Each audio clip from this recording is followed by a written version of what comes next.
Good afternoon, everyone. It's a blessed Thursday afternoon, and it's lunchtime. So I hope you are enjoying your lunch with maybe with your coworkers or with your family. And welcome, of course, to Brewing Live All New Season episode 463 for mental preparedness in the new landscape of living amidst the challenges of our present time.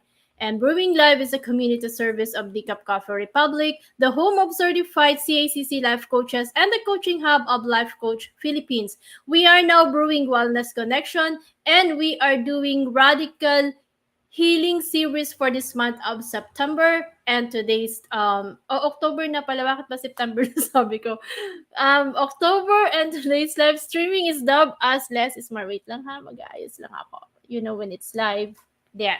So this live streaming is in partnership with Life Coach Philippines, and our heart here as game changers is to brew mental fitness in your space and help nurture holistic mental health for you and the people that matters to you. So shout out to our coaching community and to my fellow kindred coaches serving in this corner of the digital space and advancing life coaching ethically and authentically.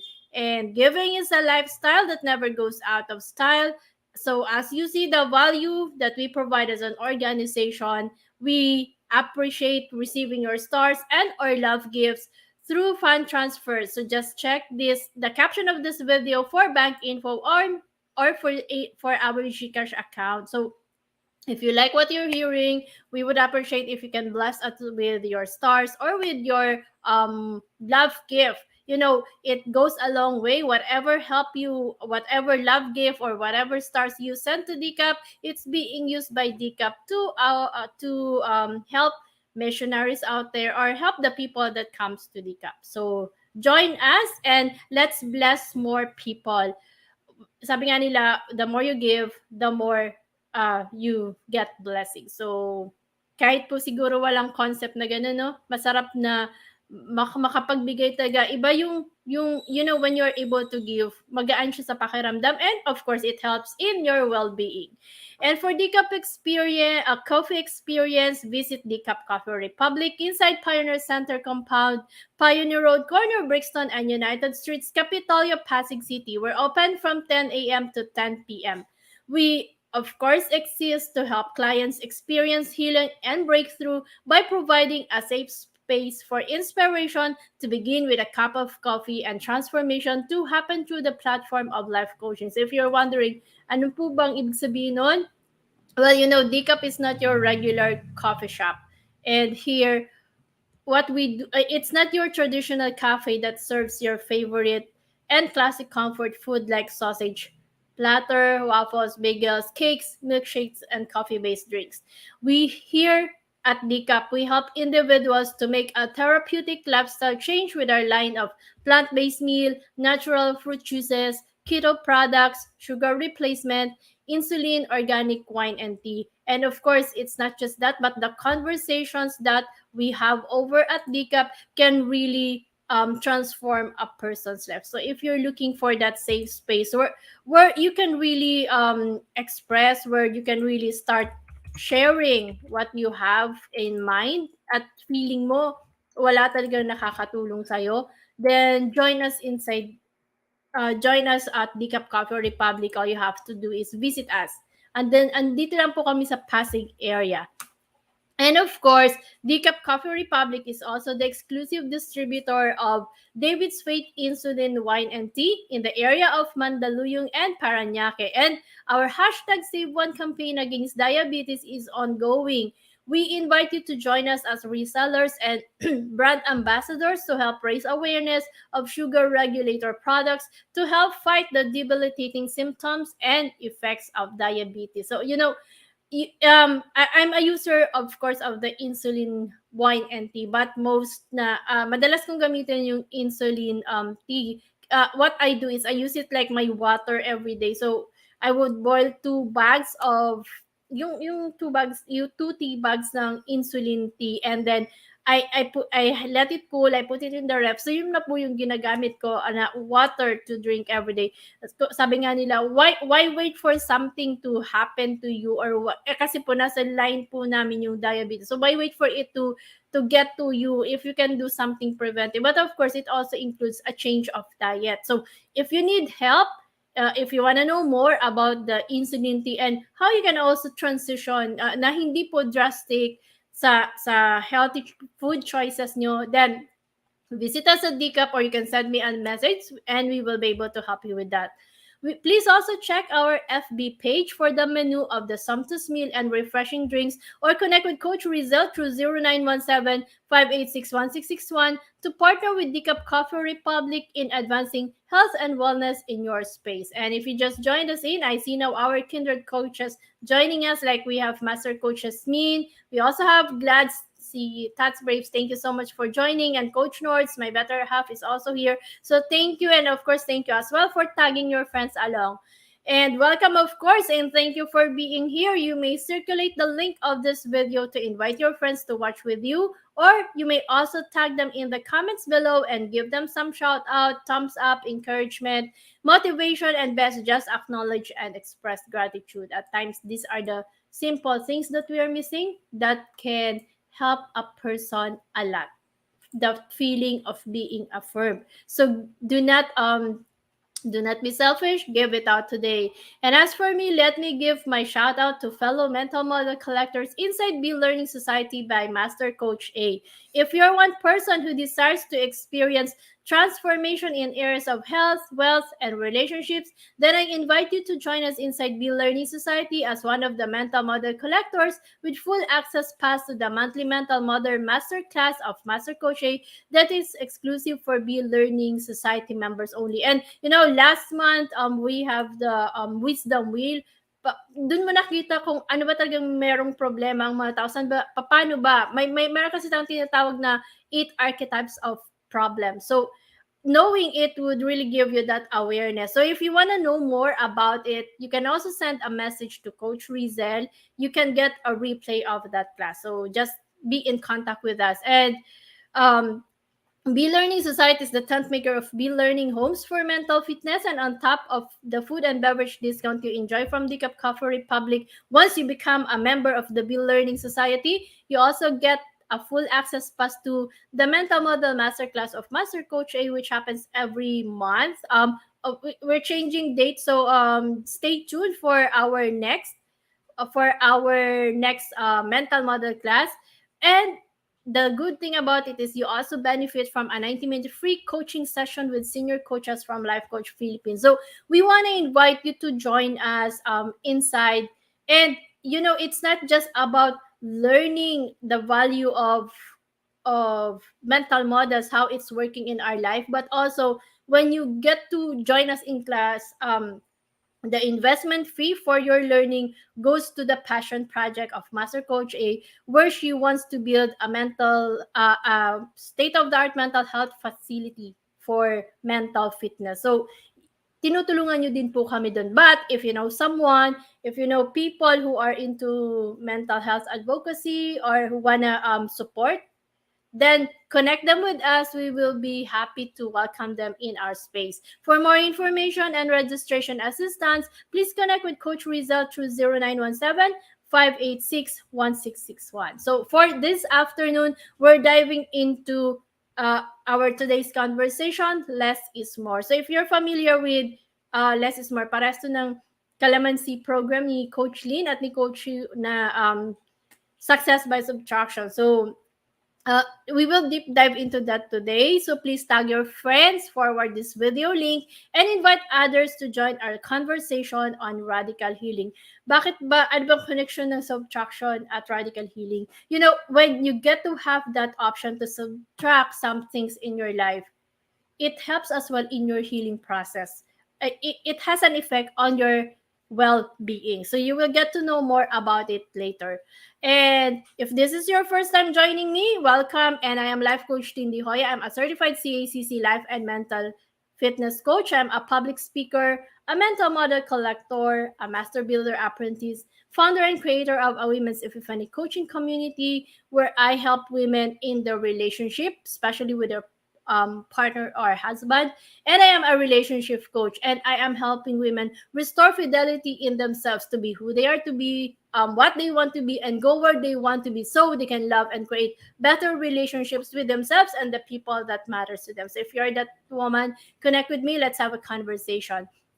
And if you're watching this on a replay, comment hashtag replay and do send us a message if you wish to connect with any of the points that resonates with you. You may also find the YouTube link where you can watch the replay of all the episodes of Brewing Live in the caption of this video. Please do follow and subscribe to the channel so you will be notified when new learning videos becomes available. So for this afternoon, it's gonna be we're gonna be talking about less is more. Um, there was this quote: when things aren't adding up in your life, start subtracting, because often what we do is add. So how often do you feel that something is missing when you don't want what is happening to you, or the results that you have now in your life is not what you want, and maybe things are not working, or you're not okay with it, parang lagi mong sinasabi, my life is not okay, I think there's something missing. Lagi, di ba, madalas nating na-encounter yon. Even with friends, people would say that, hello, Coach Lynn, see you later sa DCAP.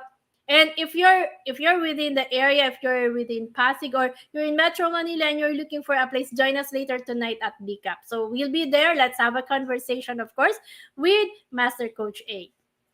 So, balikan natin, di ba? Madalas pag may problema tayo, madami tayong iniisip, and everything is not okay in life, ang iniisip natin, I'm missing something. So, our tendency is to add. Sabi nga, our default is to try to find something and add again. But often, the result is the same. And often, we end up exhausted. Minsan, pagod na tayo kasi nag-add tayo ng nag-add eh. Nakalimutan natin na meron palang tinatawag na the power of subtraction. What it simply means is, when we remove things, we create self-imposed constraint and also clarity and cleaner context for the things we want to achieve. So instead of doing something, instead of adding something, start subtracting. This mental model allows us to simplify life. It is about simplifying and not complicating things. So, ilan ba sa atin talaga yung madalas kino-complicate? Mahirap kasi pag simple, di ba? So, feeling din natin, pag madami tayong nilalagay, mas maayos ang buhay, mas madali. But it's not. So, for example, di ba pag may problema tayo, of course, gusto nating ma-solve yung problem, di ba? But we focus on what we can add to solve it, rather than subtracting or taking away something to resolve it. Sino ba yung, if you can connect with me, comment hashtag connect. Hello, Coach Ayan, thank you for joining. So, comment hashtag connect. Sino po ba yung madalas na pag may problema ka, ang iniisip mo may kulang sa buhay mo, may kulang kang ginawa, at kailangan may idagdag ka. Kaya naghahanap ka ng way to resolve it, mag-a-add ka. And when we talk about subtraction, it is the act of getting to less. But it is not the same as doing less. Hindi ibig sabihin dahil nagbawas ka, wala ka na din gagawin. So think about it. The more we strive to improve our lives, our work, our society, we overwhelmingly add para lang ma-improve yung buhay natin, yung trabaho natin, everything that we're doing, we add. And we often forget to subtract from what is already there. In one of the study done, sabi nila, so this is done in sa Harvard, it's a Harvard study. You can connect with me, I can send you the link. Sabi nila, humans systematically default to search for additive transformation and consequently overlook subtracting transformation when solving problems. At madalas po siya, adding is favored over subtracting in problem solving. Meron kasi silang ginawang study parang they created, ginamit nila yung Lego. If you're familiar with Lego, they use the Lego to demonstrate kung paano nagsosolve ng problem ang tao. si Cole, siya yung isang proponent ng subtraction eh. Yung subtraction na idea. One time, naglalaro sila ng anak niya. And parang they are trying to build a bridge pero parang wobbly or malikot, hindi sturdy yung foundation ng bridge. So what he did was naghanap siya ng something as a piece of Lego to add to the bridge to make it sturdy. Pero paglingon niya, nakita niya yung anak niya na instead na mag-add, may tinanggal yung anak niya at naging sturdy yung bridge. So, na-realize niya sa moment na yun na, ay, pwede pala ang subtraction. Bakit ba yung tendency ko is to add? So, he did a research on it. May mga kasama siyang, to study it. So, what they did is, ganun pa din, Lego bricks ang ginamit, and they presented it to like a set of people or a set of students. Tapos yung parang may conditioning na ginamit, no? Parang habang sabi nila, if you can make this structure sturdy, we will give you $1. So $1 whole, you will earn it. So what you have to do is find out what you can do to make it sturdy. And you can do subtraction. So subliminal yung message na they can reduce or they can subtract. But what happened is,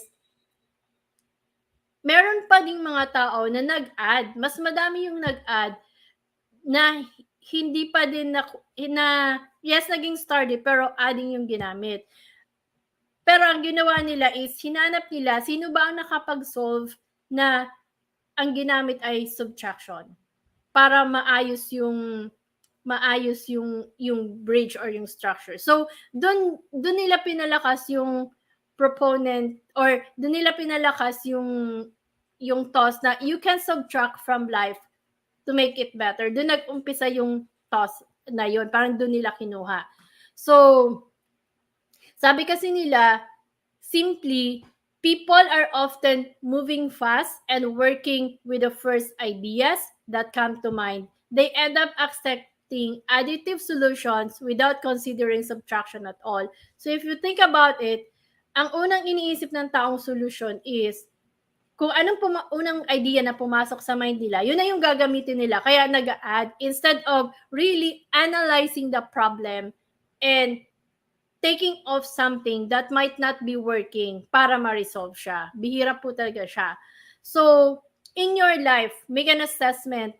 Ano nga ba talaga yung mga ginagawa nyo na ang dami-dami na pero it's not making you or helping you move forward. Madaming ganun eh. Like, ako din, minsan parang ang dami kong gagawin. So, ginagawa ko, add lang ako ng add na hindi ko siya natatapos. Pero may mali sa system. May maling process. So, ano yung pwede mong tanggalin dun sa system para magawa mo talaga siya? And when we have problems as well, pag hindi ka satisfied sa buhay, di ba? Ang iniisip mo ay, ano ba yung kulang sa buhay? Kulang agad yung pumapasok sa isip natin. Hindi natin iniisip na, ano yung pwede kong tanggalin para umayos ang buhay ko? So think about it. There are a lot of things in our life that we are allowing that we think are just complicating things for us. So I'll give you I'll give you areas in your life that you can consider subtracting so it will benefit you. From here, assess where you are. Think kung ano ba yung pwede kong tanggalin nga sa mga area ng buhay ko so that I can move forward or I can really start progressing. If you need help with that, all you have to do is reach out to us. We can help you. Visit us at Decaf Coffee Republic and let's have a conversation.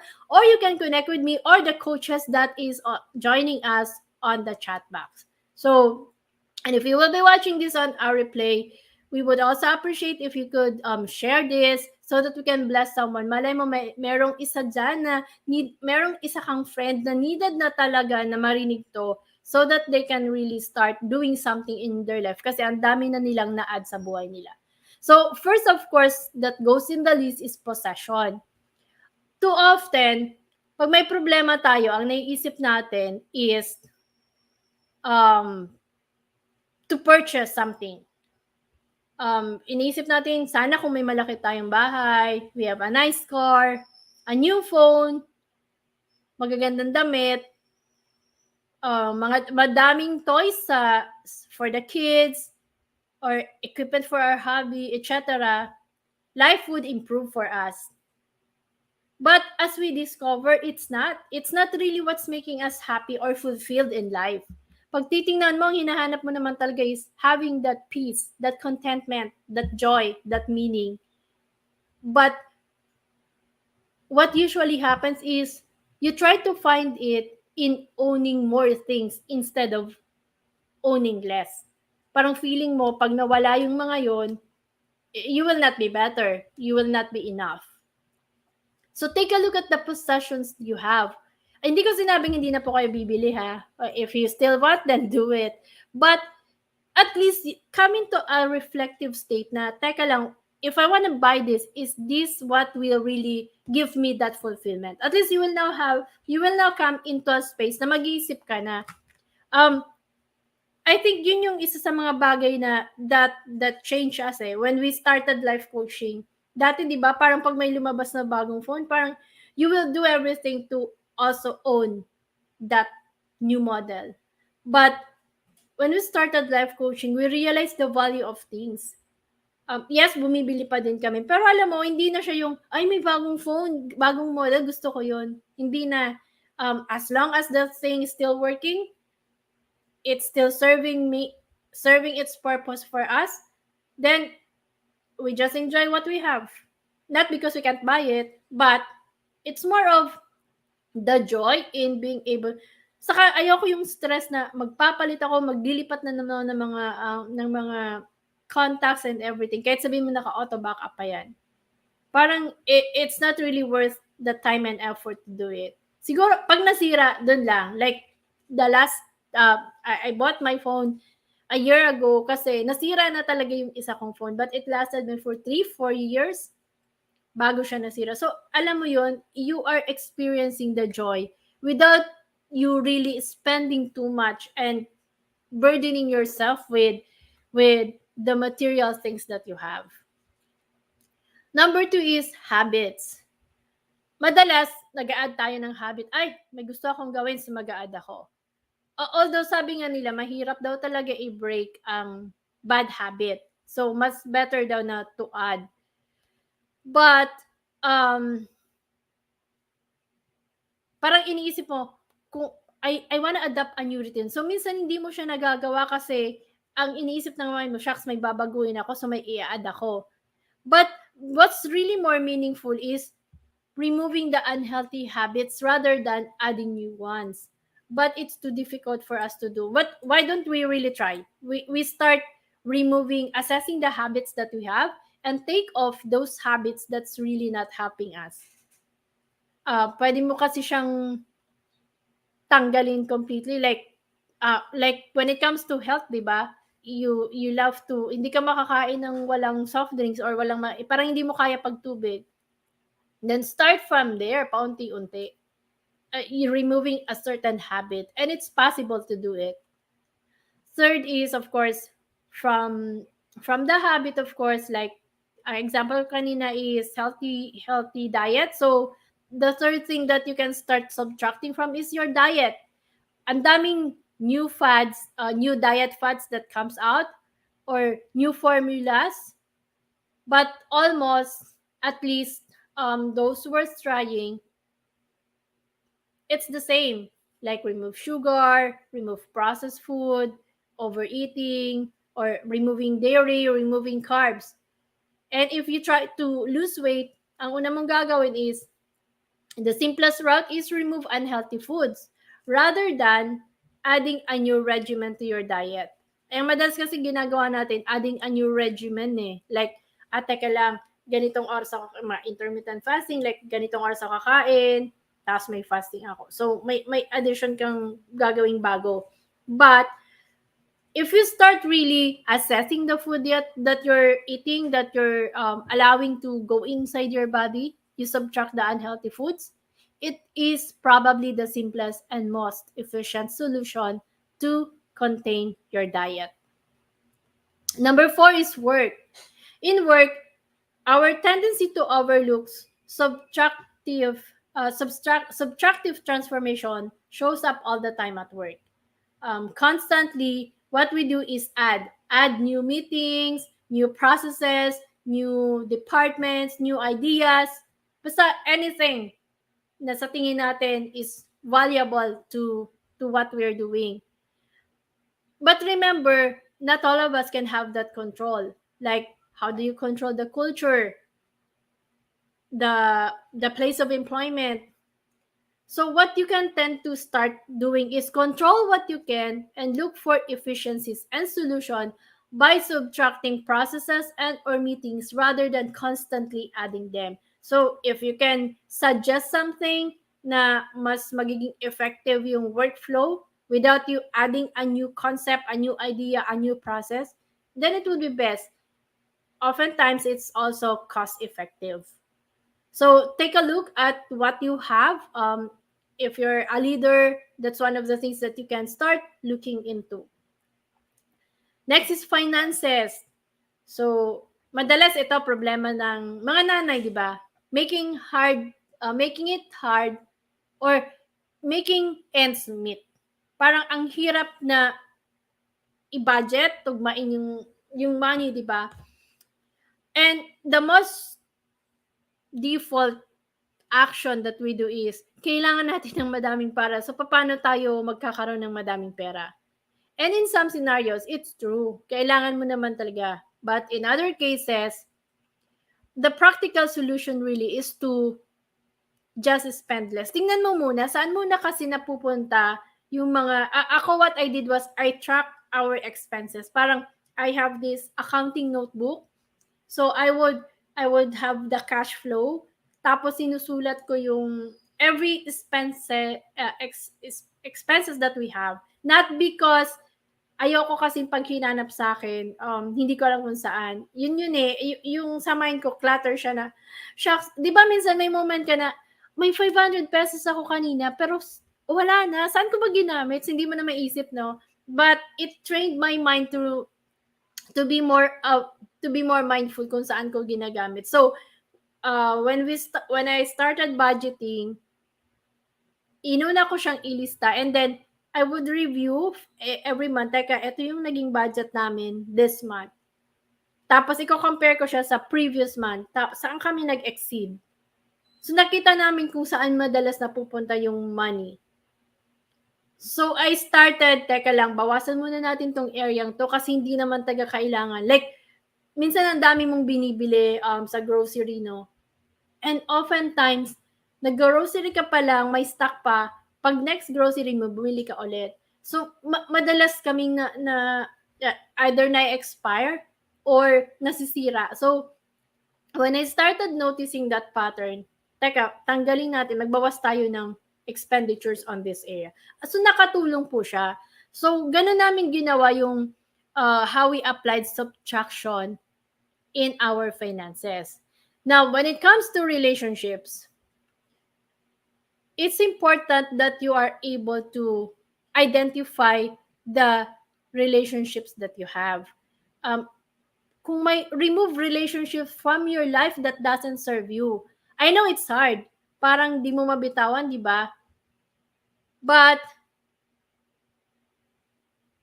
pag naisip mo siya, kung lahat na lang ng relasyon sa buhay mo ay nandyan para sa'yo, I think that's also selfishness. Because there ought to be people in your life that you are serving without the expectation of being repaid for it. So that being said, there are times that it's appropriate for you to walk away from a relationship rather than constantly looking for the next tool or process to fix it. Well, medyo malalim to, no? Kasi what if married kami or something, iiwan ko ba? Meron po solusyon. Ano yung pwede nating alisin dun sa relationship to make it work? Minsan kasi add tayo ng siguro kailangan namin nagde-date, etc. Ang dami, no? But it's not. Meron pa pong things that if you want more conversation on that, send me a message and let's talk about it. Medyo malalim kasi siya. 7, one of the things that you should also check out if you are adding more is the goal. Kasi sabi nga ni Confucius, the man who chases 2 rabbits catches neither. Ang dami mo kasing dinadagdag, kinukuha, na hindi mo na natatapos yung goal mo.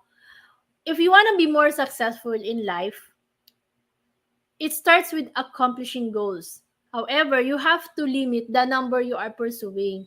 And kung madami yan, i-prioritize mo. Teka lang, tingnan mo, alin ba dito yung mga goal na, minsan kasi yung mga goal na yan, may theme yan eh. So take a look so that you can improve your focus and your success rate. What you can do is make a list of the things that you want to accomplish in your life and choose the 2 most important. So when you're done, saka mo ulit siya, saka ka ulit maghanap ng bagong goal. And finally, meron pa pala, the next one is your social obligations. Remember, there is power in rest and solitude. And at times, it's important that we also withdraw from the world to refresh and rejuvenate. Not to isolate, but just to have that moment to really start reflecting on the opportunities that is still possible for us. And finally, words. The words we use are powerful. So keep it simple, honest, and truthful. At times kasi we use a lot of words. Words that's at times is not helping other people. So start taking a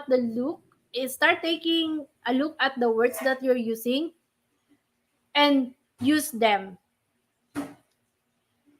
So start from things that gives a positive light to your life and to others.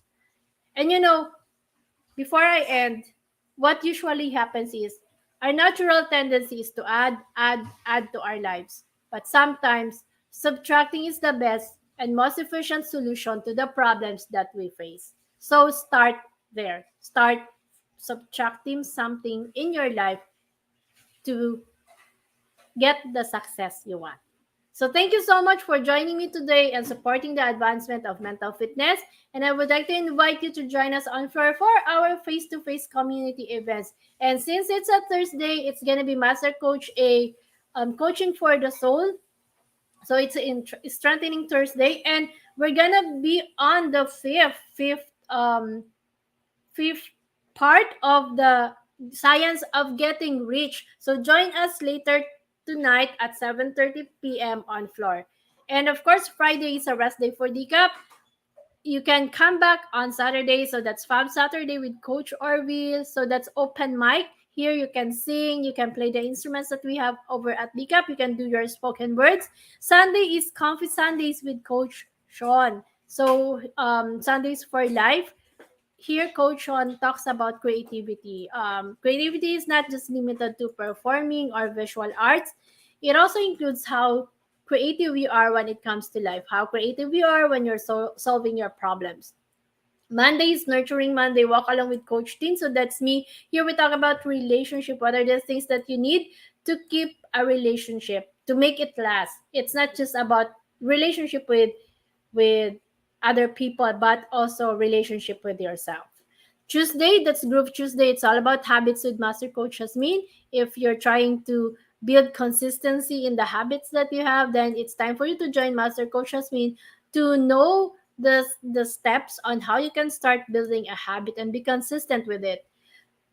Wednesday is Purpose Wednesday, a Wayne Day with Coach Rezzhel. Here, she talks about the purpose, finding and living your purpose. So get to join us every day on floor at 7:30 p.m. Thursdays to Sunday to Thursdays, I mean. So if you're interested, of course, to become a professional service provider, either as a life coach or mental health coach like us, connect with Coach Rezzhel through 0917-586-1661 to know more about the Coactively Co-Create Life Certification Program by Master Coach A. We are now accepting application for mental health certification and internship program with limited slots, so make sure you make the reservation with Coach Rezzhel. So join us back tomorrow, same time and same digital space for episode 464, How to Avoid Future Mistakes by Coach Trisha. And I'm Life Coach Tindy Hoya, mentally fit to serve in behalf of Life Coach Philippines. This is us in the Philippines. Love, bam, boom. See you again tomorrow. As a business owner, are you overwhelmed by the need to post beautiful, engaging content every single day? Are you left wondering what to write? Tired of scrolling through stock photos that all start to look the same? Confused by complicated graphic design programs? Rise Up Creatives is here to help. Each month, we give you everything you need to create 31 days of social media content in just 5 minutes a day. Customizable captions, curated lifestyle photos, a drag-and-drop graphic design tool, and the ability to post directly to your social media accounts. No one else empowers you with these 4 resources all in one place. Each month, we help you plan your social media calendar by providing you with 31 image themes and customizable captions so you can quickly and easily create engaging content and grow your following.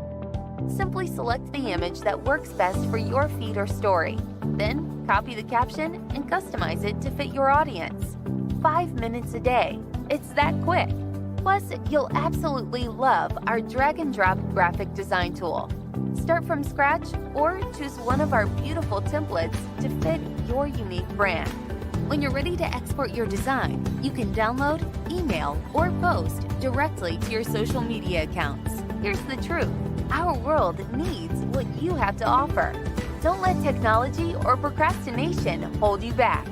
Rise Up Creatives is more than an online resource. We're a community helping you overcome your biggest barriers to reach your greatest goals. We're here to help you rise up and be creative.